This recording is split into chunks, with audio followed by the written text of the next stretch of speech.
I come from a town in Holland called Zoetermeer. I grew up there all my life. I went to school, I went to my tennis club. Yeah, there's my home. Zoetermeer is next to The Hague, Den Haag, like 20 minutes, and Den Haag is very close to the beach.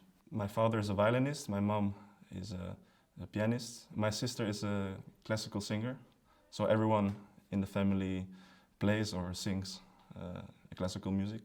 I remember also in my childhood that we would listen not only classical music but also a lot of jazz, such as El Giro, or we would have Earth, Wind & Fire or Oscar Peterson, so very mixed. I started to play the cello when I was 5 years old. My father is a violinist, so I would go often to the orchestra rehearsals when I was a child and would always look at the cello section. This was the part I liked to watch the most, this cellist. I guess also it has something to do because my uncle is a cellist, so he inspired me to play cello as well. My uncle got in touch with Monique Bartels. She was teacher back then in The Hague Conservatory, and since I'm 8 until my 18th I studied with her, and I learned everything from her.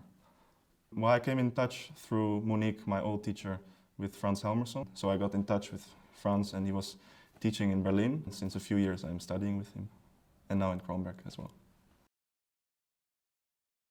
Well, after 2 years of Berlin, Kronberg is quite a contrast, a good contrast though. It's very calm and peaceful. It's very good to focus on yourself, on your playing, on your practice. And having a walk in the forest is something you cannot do easily in Berlin.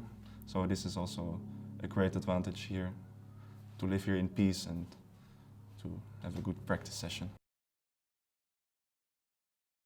If cello wouldn't be there, I would have tried to become a tennis player.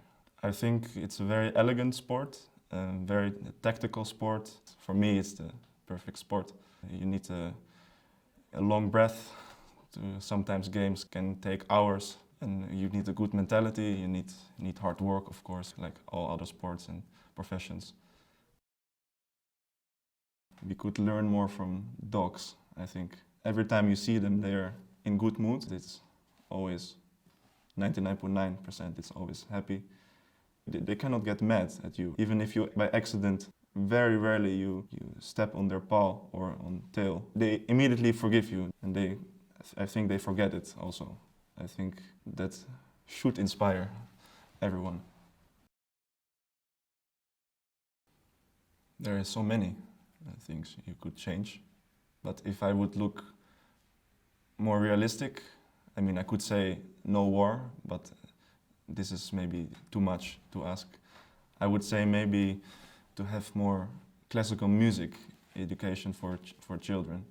I think the issue now is that there are so many children who don't grow up with classical music, and that's such a pity because I think everyone needs classical music in their lives, especially from a young age. So if I could try somehow to fix a little bit of that, that would be already great for me.